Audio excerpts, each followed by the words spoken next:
Esta noite, nós que ainda estamos no primeiro domingo do ano, e de fato, sem dúvidas, o primeiro domingo do ano, não sei para vocês, mas nós que estamos na lida eclesiástica, pastoral, muitas metas são traçadas, acredito que você também, o início do ano, costumeiramente, a rigor, nós projetamos, nós colocamos metas, nós alimentamos em nossos corações, cada qual em sua realidade, expectativas, resoluções para 2026.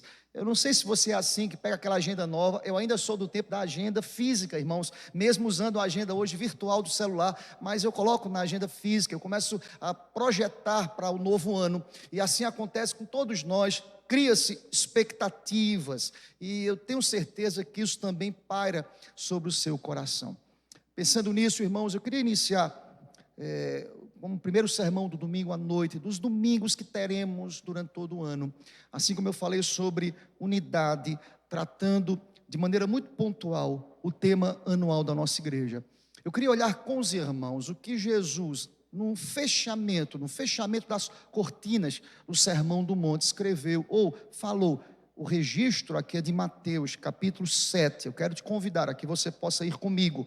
Mateus, capítulo 7, a partir do versículo 24, ele fecha o sermão da montanha, o grande sermão do monte. Eu penso que o mais importante discurso de Cristo, de tantos outros, e aqui eu não quero colocar no escalonário do mais importante, mas um dos discursos mais importantes de Cristo, que é o sermão do monte. Jesus está fechando esse sermão. Note bem, antes da leitura, cabe aqui uma explicação que o texto irá nos dizer a construção desse sermão. Traz a ideia de um sermão longo, de uma mensagem longa, porque nós percebemos que Cristo trabalha alguns temas, ele apresenta algumas ideias que ficam claras ao nosso coração, que a proposta de Cristo, na perspectiva de alguém que é feliz, é uma proposta que não encontra eco no mundo, porque o mundo tem algumas propostas quanto à felicidade. Nós pensamos diferente, nós somos conduzidos de maneira diferente. Se não vejamos desde o início, capítulo 5, que é a abertura do Sermão do Monte, Cristo irá dizer, aqui no registro, volta aí antes da leitura do texto da noite, Cristo vai dizer que feliz é aquele que é humilde, feliz é aquele que chora, feliz é o manso, feliz é o que tem fome e sede de justiça, feliz é quem exerce misericórdia, feliz é aquele que é limpo de coração, feliz é aquele que promove através da passividade. Irmãos, frutos são colhidos da passividade, felizes são aqueles que são perseguidos, e mesmo aqueles que forem injuriados, perseguidos, e quem sabe pessoas que se levantam com mentiras contra nós, Jesus vai dizer: regozijem-se, exultem, porque o galardão de vocês no céu é enorme, é grande, louvado seja Deus. Vejam, o Sermão do Monte é construído dentro de uma ideia que é díspare, diferente, contrária às ideias pregadas pelo mundo. E Jesus está falando sobre isso, fala sobre ser sal da terra. Jesus fala sobre que ele não veio revogar a lei, mas ele veio cumprir. Jesus fala sobre os ditos do Antigo Testamento, as profecias do Antigo Testamento. Jesus vai pregando e falando sobre a prática da justiça. Fala que devemos olhar com misericórdia e compaixão aos necessitados. Jesus até nos orienta como devemos orar e nos apresenta como modelo, irmãos, a oração dominical. Jesus fala sobre oração, Jesus fala sobre jejum, Jesus fala sobre os reflexos de uma vida piedosa e aponta para nós, não tesouros em que a traça vai corroer, mas tesouros no céu. Ele vai dizer: não acumule tesouro na terra, mas esteja alimentando-se com aquilo que é eterno. Ele vai dizer que a luz e trevas, elas não comungam, nós não podemos servir a dois senhores. Ele fala também que nós não devemos viver ansiosos por coisa alguma, porque nós não podemos acrescentar, nós devemos buscar o reino como meta primordial, na perspectiva que as demais coisas nos serão acrescentadas. Ele fala sobre juízo temerário, ou seja, precipitado, assodado, sem fazer valores ou valor de juízo. Não façam isso. E o texto vai dizer: não deis aos cães, aquilo que é santo. Jesus mais uma vez incita o povo a orar e nos diz: existem duas estradas, dois caminhos, um caminho apertado, mas há um outro caminho que é espaçoso, é o caminho que leva à perdição. Ele fala sobre os falsos profetas, e ele fecha o sermão, veja que sermão extenso, irmãos, dizendo justamente o que nós iremos ler nesta noite, que eu te convido a que você possa acompanhar a leitura a partir do versículo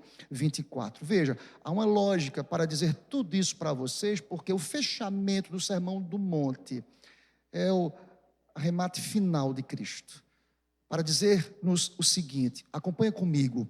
Todo aquele, pois, que ouve estas minhas palavras, que palavras, pastor? Tudo aquilo que rapidamente lhes citei hoje à noite. Todo aquele, pois, que ouve estas minhas palavras e as pratica, será comparado a um homem prudente, que edificou a sua casa sobre a rocha. E caiu a chuva, transbordaram os rios, sopraram os ventos e deram com ímpeto contra aquela casa, que não caiu, porque fora edificada sobre a rocha. E todo aquele que ouve estas minhas palavras e não as pratica, será comparado a um homem que é insensato, que edificou a sua casa sobre a areia, e caiu a chuva, transbordaram os rios, sopraram os ventos e deram com ímpeto contra aquela casa, e ela desabou, sendo grande a sua ruína. Quando Jesus acabou de proferir estas palavras, estavam as multidões maravilhadas da sua doutrina, porque ele as ensinava como quem tem autoridade e não como os escribas. Que Deus aplique essa palavra às nossas vidas. Amém, irmãos? Vamos orar ao Senhor mais uma vez. Senhor, muito obrigado por esta passagem, por esta sessão, por esse texto, Pai. Ensina-nos nesta noite, usa-me como boca do Senhor. Que o meu coração e a minha mente estejam escravizados à Tua palavra, Pai. Que ela possa fluir, que eu seja apenas um arauto, boca do Senhor, Pai, e que as palavras dos meus lábios e o meditar do meu coração sejam agradáveis em Tua presença, Senhor meu e Redentor meu, em nome de Jesus. Amém, Senhor. Glória a Deus. Irmãos, que coisa maravilhosa, que bom poder ouvir um sermão que tem início, meio e fim, uma conclusão, um dos discursos mais conhecidos de Cristo.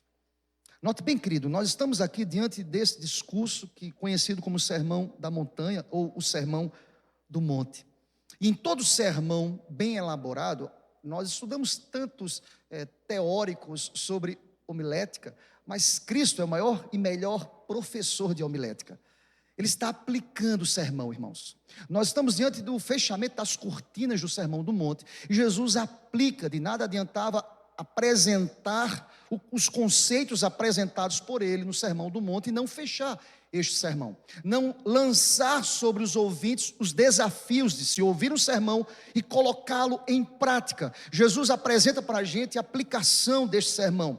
Ele aplica esta mensagem dizendo que todos estão ouvindo, mas o diferencial é quem ouve a palavra e pratica essa palavra. Ou seja, o que Cristo queria dizer a esses ouvintes é que de nada adiantava passar aquele tempo todo ouvindo um grande e maravilhoso sermão, e esse sermão não fosse colocado em prática, não fosse vivenciado depois daquele encontro fantástico, inesquecível na vida daquela multidão. De nada adianta ouvir um sermão e não viver esse sermão. Jesus aplica este sermão de maneira muito contundente, irmãos, e ele chama aqui de maneira prática de que aquele que ouve e coloca o sermão em prática, esse homem aqui é apresentado como um homem que é prudente, sábio, é alguém que ouve e ao terminar o culto, ele coloca em prática a partir do seu primeiro reduto, que é a sua casa, e nas suas relações interpessoais. É alguém que ouve a palavra e entende que é desafiado a vivê-la a partir da segunda-feira, ou quem sabe, depois desse culto. É alguém que entende e consegue assentar em seu coração as responsabilidades que sobrevêm sobre todo aquele que ouve a palavra.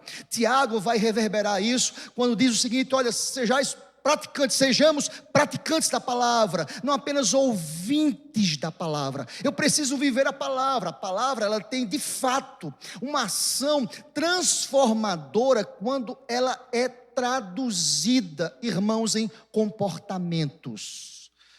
Se assim não fosse, irmãos, seria apenas conceitos que poderiam até conduzir um grupo, mas que não estaria promovendo mudanças. Como Cristo, ele aplica esta mensagem, ele diz, olha, quem ouve e quem pratica as palavras aqui ministradas por mim, esta pessoa que é sábia, ela é comparada a um construtor, a alguém que construiu sua vida a partir da premissa de família, sua casa. O ponto inaugural, inicial de todo comportamento social, porque a célula máter de uma sociedade é a família, irmãos. Nada está na Bíblia por acaso. Se Cristo diz à multidão, é a partir da sua casa, é porque o nosso comportamento espiritual precisa ser estabelecido a partir da minha casa. Alguém pode dizer que o comparativo e aquilo que Cristo apresenta é por acaso. Não, irmãos. Há uma ideia aqui centrada. As alianças e os pactos estabelecidos por Deus com a raça humana é a partir da família. Assim foi desde o primeiro casal, Adão e Eva. Não é verdade, irmãos? Amém? Adão e Eva, ele pactuou com eles. A relação é a partir da família. E Cristo, de maneira muito contundente, sábia, ele diz, olha, quem escuta as minhas orientações e fundamenta a vida a partir de uma casa bem edificada, esta pessoa é sábia, esta pessoa é prudente. Vejam, estamos aqui mais uma vez diante de uma literatura de contrastes. Eu tenho falado muito sobre isso aqui na igreja, literatura de contrastes.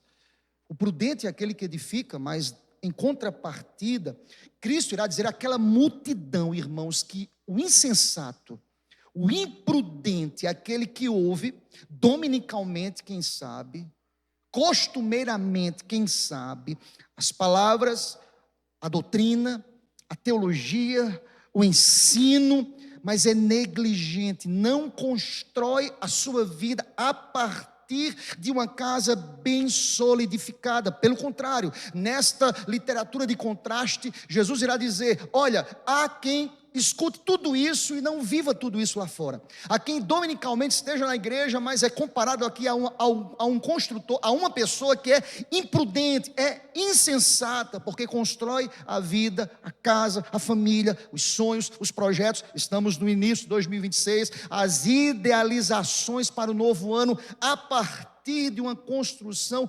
extremamente fragilizada sobre a areia, irmãos. Percebem?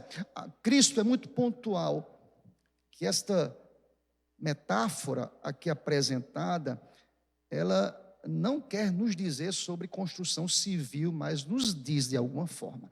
Jesus não queria ensinar aos engenheiros, aos arquitetos, que são abençoados todos eles, mas Jesus não queria ensinar acerca de construção civil, mas ela nos serve como parâmetro. E Jesus é o Senhor de todas as coisas, e Ele vai nos dizer, olha, diferentemente de um construtor, que é extremamente irresponsável, porque ele não fez um bom fundamento, o responsável é alguém que sabe que uma boa construção, ela começa a partir de um bom fundamento, irmãos. Eu não sei o que você tem projetado para 2026, mas presta atenção, ter uma construção bem firmada é uma construção que teve da parte do construtor esforços, empreendimento, vida envolvida, irmãos. Um bom fundamento diz respeito a pagar um preço, a ter envolvimento com isso. Porque nós sabemos, olhando e tomando, claro, não era a proposta do Cristo, mas tomando emprestado a construção civil, nós iremos perceber que uma casa, um prédio, uma construção bem construída, ela de fato precisa estar muito bem fundamentada. Muito bem fundamentada. E nós precisamos entender que todo o esquadro desta construção, ela poderá lograr êxito a partir do fundamento. Olha que coisa impressionante, irmãos. Eu estou aqui no primeiro domingo do ano lhe dizendo, o que é que você tem projetado para 2026? Às vezes, nós nos preocupamos com a aparência desta construção. Jesus vai dizer, aquele que é assodado, apressado, ele está preocupado em construir logo sobre a areia. Por quê? Porque essa construção, ela será uma construção rápida, célere, mas os problemas virão. No mundo tereis aflições. Eu quero lhe dizer nesta noite, os problemas virão em 2026. Misericórdia, mas é verdade. Virão. E você que é soldado apressado em apresentar uma construção bonita e célere e rápida, você não investe tempo no fundamento. Olha que sabedoria do mestre dos mestres. Você quer ser prudente, você quer ter uma família abençoada, você quer um casamento abençoado, você quer um trabalho abençoado, você quer um 2026 abençoado. Eu estou aqui para lhe dizer, como boca de Deus, invista tempo, vida, esforços, primeiramente no fundamento, meu irmão, em nome de Jesus, na base, naquilo que é essencial, naquilo que muitas vezes nós não enxergamos. Verdade é, queridos, se nós não tivermos prudência, cuidado, para construir a partir de um bom fundamento, nós iremos colher frutos que eu chamo de frutos negativos. E Jesus nos diz e nos fala que esta construção irá lograr êxito. Ou seja, vamos pensar aqui em 2026, os meus sonhos, os teus sonhos, as minhas aspirações, as tuas aspirações, os meus propósitos, com a minha vida, com a minha família, com a igreja, com o meu trabalho, com aquilo que eu estou projetando, sonhando, as minhas aspirações, eu preciso depositá-las sobre um fundamento coerente, forte, sólido, inabalável. Ou seja, a minha vida precisa ser conduzida através de uma sabedoria que não vem de mim mesmo, mas é promovida pelo poder do Espírito Santo de Deus, que já foi selado em nosso coração. Aleluia. Nós temos o Espírito Santo, irmãos. Nós não estamos sozinhos nesta construção. Deus haverá de me capacitar, de te capacitar, de me orientar, de te orientar. Percebe? O texto vai usar uma expressão homem sábio, homem prudente. Eu não sei qual é a leitura que você faz. No meu coração, de pronto, eu penso em algumas escrituras que me apresentam algumas verdades quanto à sabedoria. O Salmo 111, versículo 10, irá me dizer que o temor do Senhor é o princípio, a porta de entrada para toda sabedoria. O temor do Senhor é o princípio da sabedoria e revelam o que, irmãos? Prudência. Todos os que o praticam, o seu louvor permanece para sempre. O temor do Senhor é o princípio da sabedoria. Pense comigo, o texto fala sobre sabedoria, fala sobre prudência. O texto, fazendo uma correlação ao Salmo que acabamos de ler, 111, versículo 10, reclama de nós a seguinte compreensão: eu preciso ser sábio em 2026, em nome de Jesus. Quase que não sai a data, irmãos. Veio 25, veio até 2011 na minha cabeça. Amém, meu irmão? Eu tenho que ser sábio. Como ser sábio, pastor, num mundo tão insano como o nosso? Como viver de maneira prudente neste mundo? Vejam, a Salomão, por sua vez, lá em Provérbios, capítulo 1, versículo 7, ele também ecoa essa verdade, nos dizendo que o temor do Senhor é o princípio do saber. Olha a parte B, olha o contraste. Mas os loucos, eles fazem o quê, irmãos? Desprezam a sabedoria e o ensino. De quem vocês lembram? Cristo vai dizer, tem gente sábia, mas tem gente insana, louca, perdida. E aqui, irmãos, o que caracteriza esse comportamento não é o ajuntamento solene dominical, porque o texto vai dizer que o maior pregador que estava dizendo isso, aquela multidão. Para você que é um grande pregador, eu penso em alguns nomes aqui que são referências para mim. Mas vejam, o melhor e maior pregador diz, tem gente aqui ouvindo esse sermão, neste culto aqui, nesta exposição bíblica, mas tem gente aqui que é insensata. Tem gente que está dominicalmente nos cultos, e aqui estamos no primeiro domingo de 2026, mas é gente insensata, imprudente.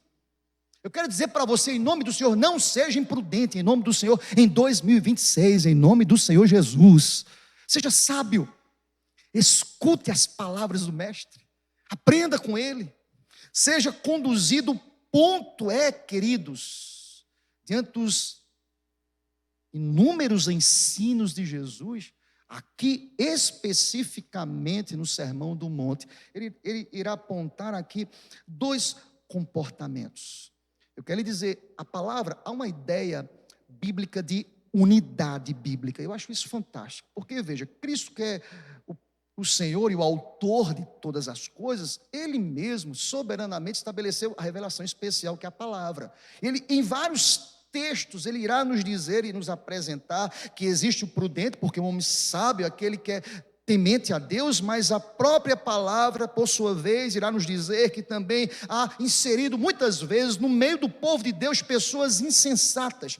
E veja, isso também reflete o que Salomão sabiamente escreveu e registrou em Provérbios, capítulo 12, versículo 15, quando apresentando a figura, o extrato, a realidade, alguém que não fundamenta a sua vida e família e sonhos naquilo que é forte e sólido, ele irá dizer que o caminho do insensato, aos seus próprios olhos, parece um caminho reto, mas o sábio dá ouvidos aos conselhos.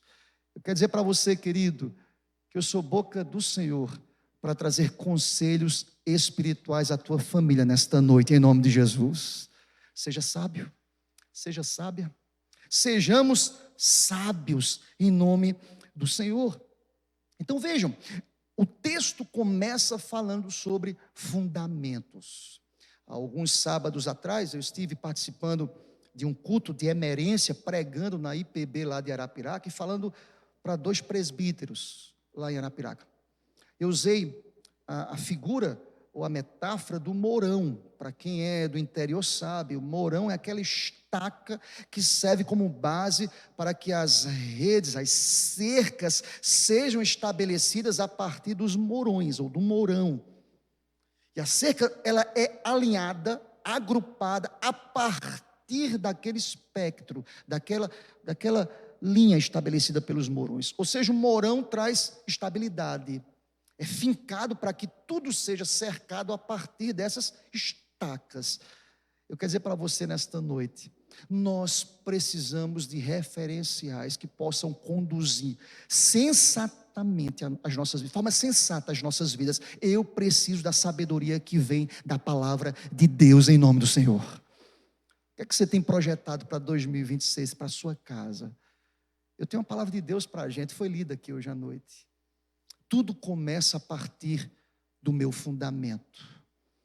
Ou eu sou sábio, ou eu sou insensato. Ou eu sou prudente, ou eu sou insano. Olha aqui para mim, querido, você pode ter as melhores e maiores intenções para a tua vida e para a tua família. Você pode correr, trabalhar, acordar cedo, dormir tarde. Você pode até juntar no banco. Mas eu quero dizer a você que se o Senhor não edificar a nossa casa, em vão será o nosso trabalho. É o fundamento, é aquilo que de fato traz a referência para as nossas vidas. Por quê, pastor? Porque, vejam, a partir daquilo que se torna fundamento e referência para a minha vida, eu percebo que a minha construção, o meu sonho não pode ser um sonho insano, precipitado, ávido pelos resultados, que dá mais valor às aparências. Irmãos, fundamento, e eu digo isso com know-how, nessa última construção que tivemos aqui no anexo 2, como demora para o fundamento, irmãos. Não dá muito ibope não, fundamento, não é? Engenheiros e arquitetos aqui, demora muito. O povo está doido para ver parede, pintado lá a parede. O fundamento ninguém está enxergando, ninguém observa. Mas há muito esforço para o fundamento, há muito trabalho, há muito envolvimento de pessoas para que o fundamento seja bem estabelecido. Por quê, queridos? Olha o contraste. Aquilo que é edificado sobre a areia aparece logo, porque o resultado, aquele que é insensato deseja logo o resultado, dá valor às aparências, se preocupa mais com a forma daquilo que as pessoas irão enxergar, mas não investe tempo para o fundamento. Deixa eu fazer uma aplicação já nessa abertura para o teu coração. Às vezes, irmãos, vive-se uma vida de aparência. É verdade ou não é, irmãos? Para que as pessoas vejam que está tudo bem. Olha aqui para mim, querido. Deus olha para o nosso coração. Deus nos conhece. A palavra nem chegou aos nossos lábios, Ele as conhece. Sabe o que Jesus quer dizer aqui? Olhe para o fundamento, olhe para o coração de vocês, olhe para aquilo que de fato importa. E aí, como ele vai apresentar o comportamento prudente mediante as realidades que a vida nos apresenta. Querido irmão, eu repito, 2026 nós teremos muitos desafios. Como Jesus apresenta esses desafios aqui, tomando emprestado essas duas figuras, o sábio e o insensato, o prudente e o imprudente. Ele nos apresenta, diante desse texto aqui que lemos, duas realidades que são claras e desafiadoras. A primeira realidade é que todos nós, sendo prudente ou imprudente, iremos enfrentar as tempestades da vida. Olhem comigo, por gentileza, queridos, a parte A do versículo 25 e a parte A do versículo 27. Acompanhe comigo, por gentileza, querido. O versículo 25 nos diz categoricamente que aqui é a realidade dos desafios que o prudente irá encontrar. Quais são as realidades? Leiam comigo, por gentileza, versículo 25, todos juntos. E caiu a chuva, transbordaram os rios, sopraram os ventos e deram com ímpeto contra aquela casa. Para aí, querido. Se você rapidamente pula para o versículo 27, vai comigo, e ler o que está na parte A do versículo 27, olha que sabiamente Jesus disse. Todos juntos, parte A do versículo 27, todos juntos. E caiu a chuva, transbordaram os rios, sopraram os ventos e deram com ímpeto contra aquela casa. Eu não sei o que é que você entende sobre isso, irmão. Sabe o que eu entendo? Independentemente do tempo ou do período ou da periodicidade que eu tenho na igreja, ou num gueto cristão, ou na realidade do povo de Deus, eu estarei em muitos momentos enfrentando os mesmos desafios de alguém que é ímpia, imprudente. Nós passamos por adversidades. A vida cristã não é um mar de rosas. Nós não teremos tribulações. Há quem, depois que Cristo converteu, as tribulações triplicaram. Há quem já disse assim: pastor, como é difícil, depois que Cristo salvou meu coração, o nó apertou mais, pastor. Nós passamos por dificuldades, irmãos. Nós enfrentamos dificuldades. O texto diz: veio uma tempestade de vento, veio chuva, os rios transbordaram, houve enchente, pastor, e o vento bateu com ímpeto contra a casa. E essa realidade fica clara que é uma realidade de prudente e de imprudente. Todos nós passamos por adversidades. Nós iremos, por certo, nós iremos enfrentar dificuldades em 2026, quero lhe dizer, nós iremos passar por dificuldades. As tempestades são uma realidade de todos nós, indistintamente, são absolutamente comuns à vida. Há quem pensa: porque eu sou um crente, agora eu não passarei por dificuldades.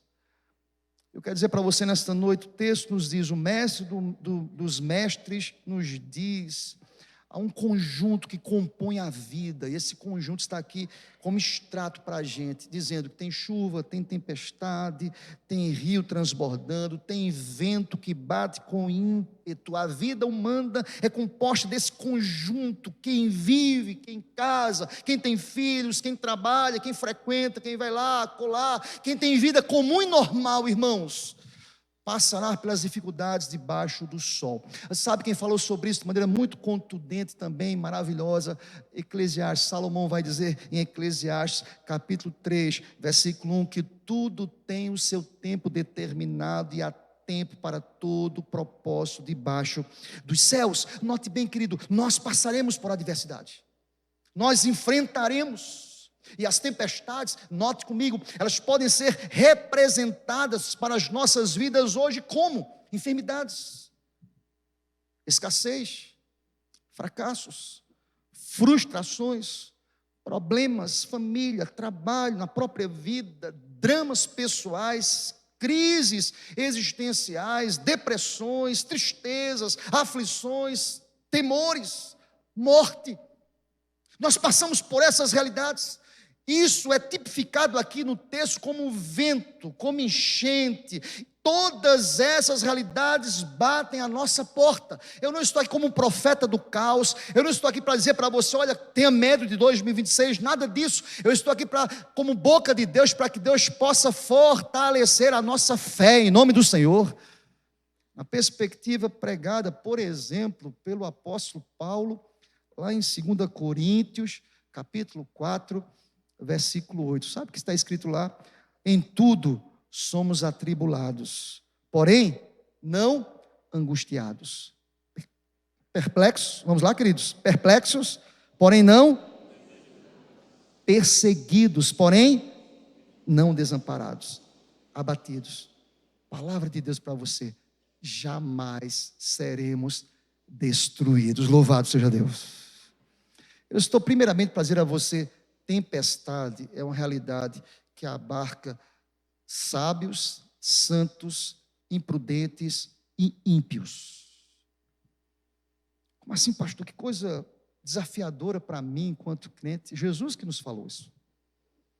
Como dizíamos, ele está fechando o sermão, e pensem comigo, é como se eu estivesse aqui concluindo o sermão domingo à noite, falando, olha, vocês passarão por adversidades, vocês passarão por tribulações, vocês irão enfrentar as tempestades da vida, e como dizíamos, todas elas aqui muito bem representadas por aquilo que eu acabei de lhes dizer, e quem sabe enfermidades, portas fechadas, temores, aflições, crises, depressões, quem sabe você já enfrenta essas realidades em sua casa, em sua família, em seu trabalho, mas o texto, graças a Deus, não termina apresentando-nos apenas o extrato de uma realidade que nos apresenta como no mundo tereis aflições.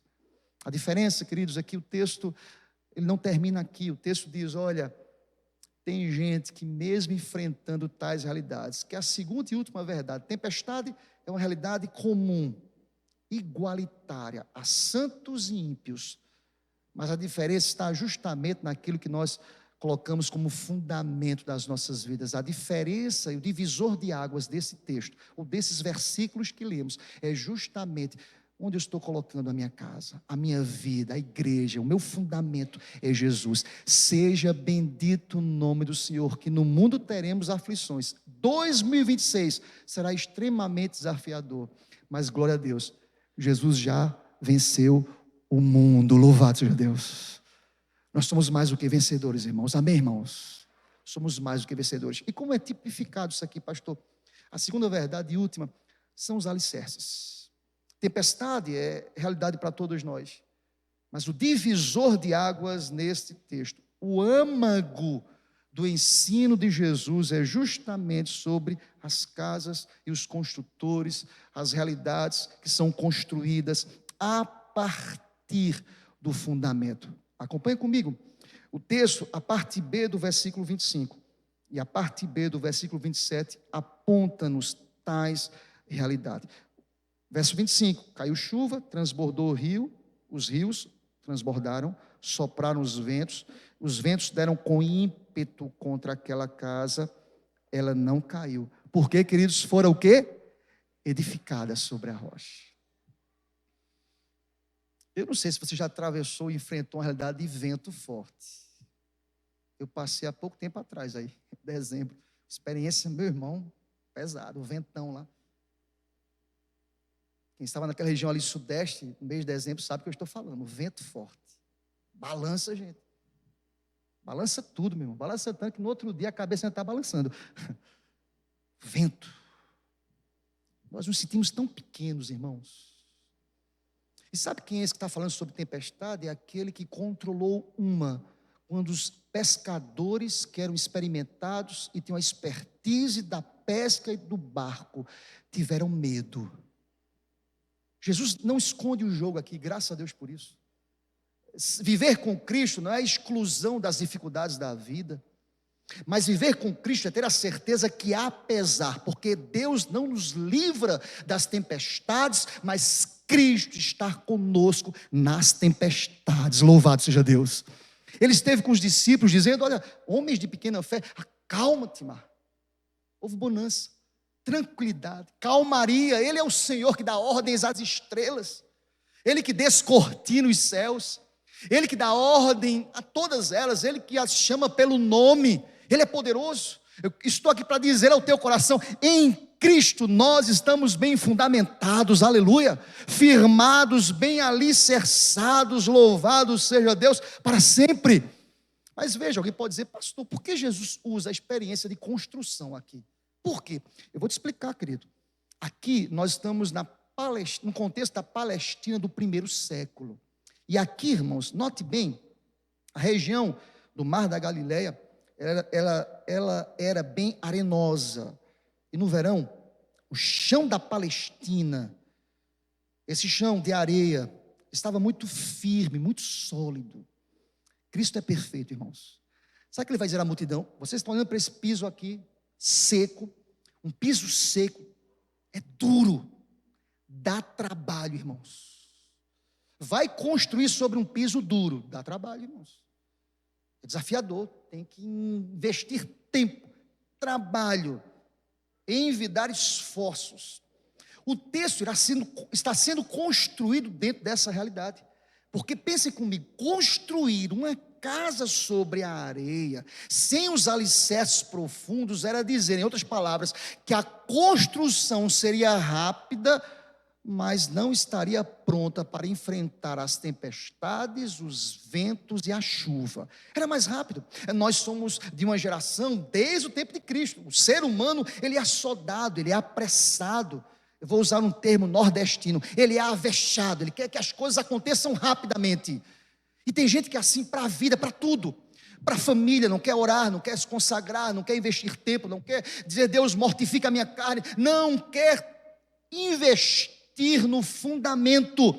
E vejam, o texto irá dizer, nesse contexto de areia sólida e firme, ele vai dizer o seguinte: olha, se você é alguém imprudente e procura construir sua casa sem investir tempo para quebrar esse solo duro, para investir tempo em um alicerce profundo, porque, irmãos, pensem comigo, para construir num alicerce duro e arenoso, no primeiro século aqui do texto da Palestina, queridos, isso diz respeito a cavar profundamente uma vala, até chegar a um terreno rochoso, e a partir desse terreno rochoso, ele começar a construir o seu fundamento. O que é que você pensa com isso? Eu penso, isso é investimento de vida, de tempo. Olha aqui para mim, Deus quer nos ensinar hoje à noite.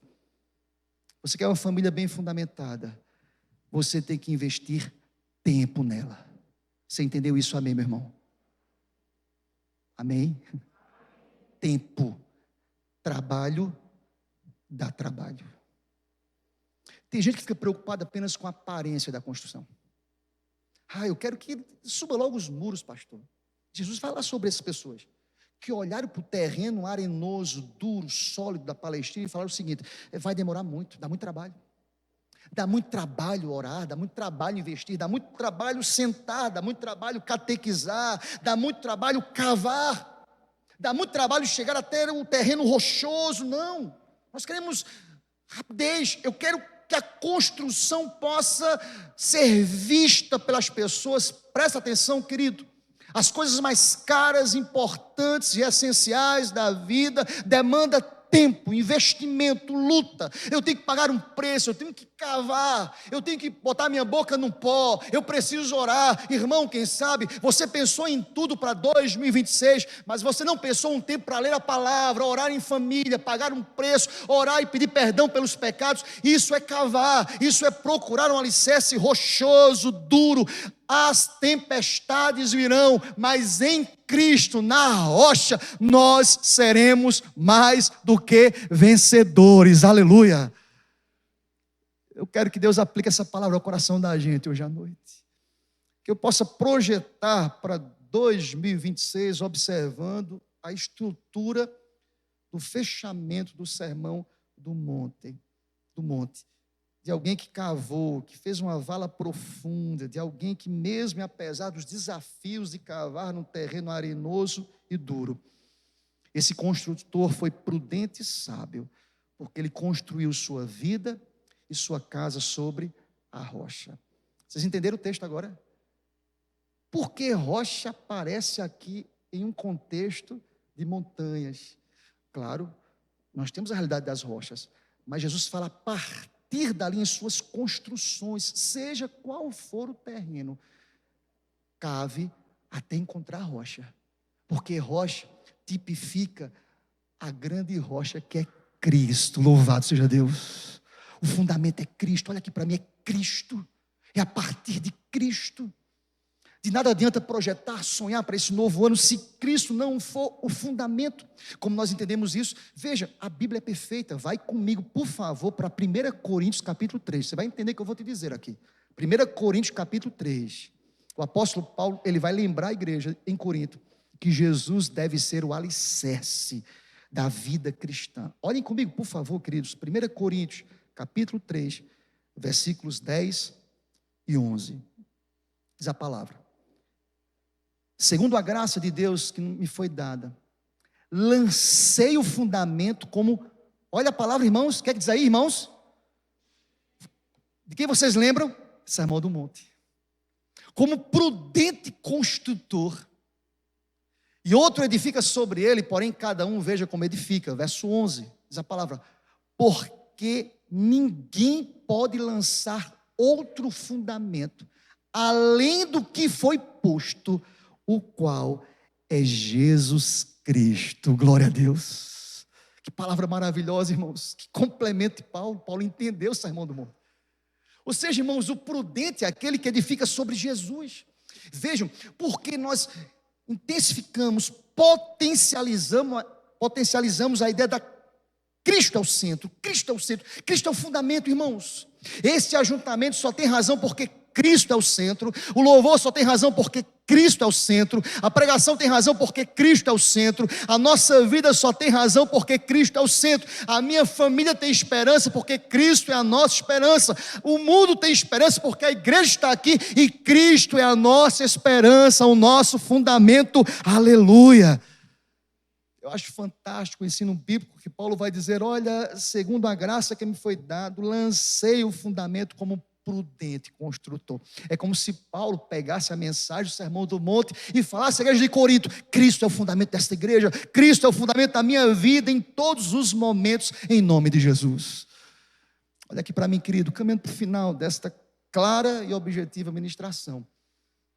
Vejam como termina esse sermão, o fim do Sermão do Monte. Olhem comigo versos 28 e 29. Olha o impacto do sermão, como foi profundo, como foi marcante, como foi duradouro.